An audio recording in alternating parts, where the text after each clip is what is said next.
ये हो सकता है कि ये खबर जो है ना अरुणाचल को बहुत लगेगा कि बहुत अनोखा है और ये बहुत ज़रूरी भी है कि आपको जानकारी होना बहुत ज़रूरी है।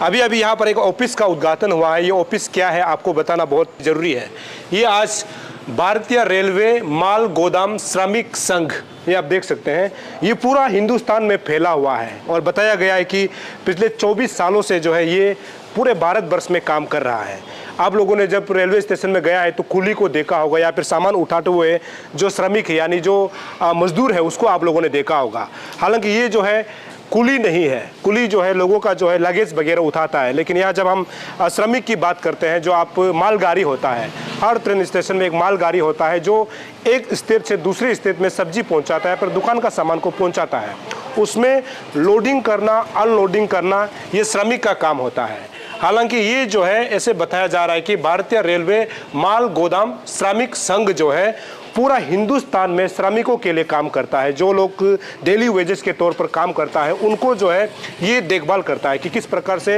रेलवे विभाग के साथ या फिर भारत सरकार के साथ कैसे टाई अप करना है, कैसे काम करना है, उनका सैलरी क्या होगा, उनका आने वाला समय में सिक्योरिटी क्या होगा, इनको लेकर के दरअसल ये बात करता है। यहाँ का जो है नेशनल जनरल सेक्रेटरी आप देख सकते हैं श्री अरुण कुमार पासवान, ये जो है BRMGSS का जो है नेशनल सेक्रेटरी है। और इस तरफ अगर आप जाएंगे Shri Manoranjan Kumar national incharge of BRMGSS। तो आज ये अरुणाचल प्रदेश में पहुंचे हैं और हमें ये खबर मिला है कि पूरा अरुणाचल प्रदेश में 500 से भी अधिक लोगों ने इसमें जो है मेंबरशिप ड्राइव में जो है ऑलरेडी मेंबर ले चुका है। उनका ये मानना होगा कि आने वाला समय में रेलवे यानी नाहरलगुन जो हमारा रेलवे स्टेशन है उसमें उनको नौकरी मिल सकती है या फिर सामान को एक जगह से दूसरी जगह उठाने के लिए उनको काम मिल सकता है। इसको लेकर के इन्होंने मतलब अरुणाचल के तमाम जो आज के डेट में अनएम्प्लॉयमेंट है वो जो है इसके तहत जो है रजिस्ट्रेशन किया है यानी मेंबरशिप ड्राइव में जो है शामिल हुआ है।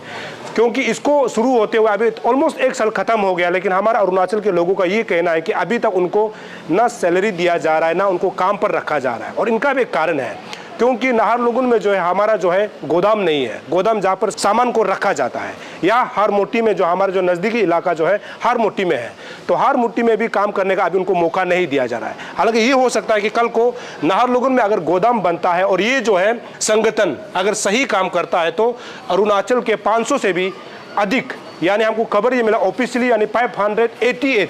लोगों को यहाँ पर जॉब मिल सकता है, जो कि अच्छी खबर है। और इसको यदि अरुणाचल प्रदेश सरकार भी देखता है तो बहुत सारे अरुणाचल के जो अनएम्प्लॉयमेंट है उसको जो है यहाँ पर रोजगार मिल सकता है। हालांकि हमने यहाँ जो इंचार्ज है उनसे हमने पूछा कि यहाँ पर सैलरी बेसिस है या फिर डेली वेजेस बेसिस है, तो उनका ये कहना है कि जिस प्रकार से FCI गोदाम में जैसे श्रमिक काम करता है उसी के तौर पर जो है उनको काम दिया जाएगा। और सैलरी अगर होगा तो अच्छा बात है कि कल को हो सकता है कि ये सेंट्रल जॉब में हमारे लोगों को रिक्रूट किया जाएगा, ये अच्छी बात है। लेकिन उनका इंचार्ज का ये कहना है कि ये डेली वेजेस के तौर पर आने वाला समय में पैसा दिया जाएगा, यानी आप दिन को कितना बोरी उठाता है, कितना चावल बैग उठाता है या फिर कितना कार्टून उठाता है उसके हिसाब से जो है पैसा दिया जाएगा, ऐसे इंचार्ज का कहना है। लेकिन सैलरी होता है तो हो सकता है हमारे लोगों के लिए अच्छा होगा। और यहाँ पर सबसे इंपॉर्टेंट बात यह है कि कल को यदि इस प्रकार का डेली वेजेस यानी एक बोरी को उठाने के लिए उनको पैसा दिया जाएगा या फिर उनको श्रमिक के तौर पर दिया जाएगा तो अरुणाचल के जो लोग इसमें रजिस्ट्रेशन किया है वो काम कर पाएगा कि नहीं, ये भी एक चुनौती है। हालांकि नौकरी मिलता है या फिर काम करने का मौका मिलता है तो ये हम सभी के लिए अच्छी खबर है कि इस प्रकार का काम यदि कल को अगर होगा तो अच्छा होगा। भारतीय रेलवे जो माल गोदाम श्रमिक जो संघ अरुणाचल यूनिट है इसका जो ऑफिस का आज इनॉग्रेशन किया गया, स्टेट का जो है यूनिट प्रेसिडेंट ताकाम ताजुम है और उनके मौजूदगी में आज इंचार्ज पहुंचे थे और इस ऑफिस को जो है लोगों के हवाले यानी जितने भी जो श्रमिक है उनके हवाले कर दिया गया। और ये भी खबर है कि आज दिन भर जो है पूरा स्टेट से लोग आए हुए हैं, उनका कॉन्फ्रेंस है और कॉन्फ्रेंस में इस बात को चर्चा की जाएगी कि उनको आने वाला समय में क्या सैलरी दिया जाएगा या फिर किस प्रकार नौकरी कब से शुरू किया जाएगा, इन चीज़ों को आज तमाम चीज़ों को डिस्कस किया जाएगा, ऐसे हमको खबर मिल रहा है। हालांकि आज इनॉग्रेशन के दौरान हमने जो है यहाँ का जो है नेशनल इंचार्ज से हमने बात किया है, इन्होंने इसको लेकर के खासकर अरुणाचल को लेकर के उन्होंने क्या बात कहा, देखते हैं ये रिपोर्ट। सबसे पहले मैं आपका धन्यवाद करना चाहता हूँ कि आप रेलवे गुडसेट के वर्करों के लिए जो इस संगठन का मैसेज अरुणाचल प्रदेश ही नहीं आपके माध्यम से पूरे हिंदुस्तान तक पहुंचेगा। आज हमारा अरुणाचल प्रदेश का प्रदेश स्तर का कार्यालय ईटानगर में आज शुभारंभ हुआ है। इसके लिए मैं यहाँ के अध्यक्ष हमारे तकम ताजुम जी अध्यक्ष अरुणाचल प्रदेश का, इनका मैं धन्यवाद करता हूं कि इन्होंने अरुणाचल प्रदेश के लोगों के हितों के ध्यान में रखते हुए यहाँ पे इन्होंने काम किए हैं। सबसे पहले मैं आपको बताना चाहता हूं कि हमारा संगठन जो भारतीय रेलवे मालगोदाम श्रमिक संघ है, वह 1998 से रेलवे मालगोदाम के अंतर्गत जो मजदूर काम करते हैं उसके हक अधिकार की लड़ाई लड़ते आ रहे हैं। हमारे संगठन के राष्ट्रीय महामंत्री श्री अरुण कुमार पासवान जी, जो हिंदुस्तान में पहले वो व्यक्ति हैं जिन्होंने यह सोचा कि रेलवे मालगोदाम के मजदूरों को भी उसका हक अधिकार मिलना चाहिए, उसको भी सही वेतनमान मिलना चाहिए, रेलवे कर्मचारी की तरह उनका भी सारी सुख सुविधाएं मिलनी चाहिए। क्योंकि रेलवे की जो सबसे बड़ी आमदनी होती है उसमें एक महत्वपूर्ण योगदान जो है वो रेलवे मालगोदाम के मजदूरों का है। जहाँ से रेलवे को 70% की आमदनी होती हो, और हमारा देश में रेलवे को लाइफलाइन कहा जाता है। अगर आप देखें 1951 से लेकर के 2025 तक, तो आपको महसूस होगा कि इस रेलवे का लाइफलाइन अगर कोई है तो माल भाड़ा से ही उसको रेवेन्यू जनरेट होता है। और माल गोदाम में जो लाखों की संख्या मजदूर काम करते हैं, जो अपने कंधे पर चिलचिलाती धूप, कड़कड़ाती ठंड या मूसलाधार बारिश, हर परिस्थिति में जो अपने कंधे पर लाखों टन माल देश के कोने कोने तक पहुंचाते हैं, उनके योगदान से ही रेलवे को इतनी बड़ी लाभ होती है और इसी से रेलवे चल रही है। आज 26 साल की लड़ाई के बाद भारत सरकार से लगातार सड़क से लेकर सदन तक हमारी लड़ाई चली। हमने सरकार को यह बताने में कामयाब रहे कि अगर रेलवे को एक ऊंचाई तक पहुंचाना है, 1951 में देश का ट्रांसपोर्टेशन जो था वो 85% रेलवे पर निर्भर करती थी, मालगाड़ी से पूरे देश में भेजा जाता था। 1990 में ये घट करके 40% आ गया, 2022 में ये 27% आ गया और आज भी ये 27 से 20% पर एग्जिट कर रहा है। इसका कारण है कि माल गोदाम में न कोई लेबर मैनेजमेंट सिस्टम होना, न ट्रांसपोर्ट मैनेजमेंट सिस्टम होना, न इसके देख रेख इसके लिए कोई ऑथराइज बॉडी या कॉरपोरेशन, इस तरह का कोई व्यवस्था नहीं होने कारण से ये लगातार गिरते जा रहे हैं। इसमें भारतीय रेलवे मालगोदाम श्रमिक संघ ने 2021 में जो हमारी ट्राई पार्टी की बैठक हुई थी, उसमें सरकार के समक्ष पहला प्रस्ताव किया था कि इसके लिए बोर्ड बने, कॉरपोरेशन बने। हमारी तीसरी जो ट्राई पार्टी की बैठक हुई 9 अक्टूबर 2024 को, उसमें फाइनली संगठन ने सरकार के समक्ष इस प्रपोजल को पेश किया और आज मुझे आपको बताते हुए बड़ा खुशी हो रहा है कि पूरे हिंदुस्तान में भारत सरकार ने हमारे प्रपोजल को स्वीकार करते हुए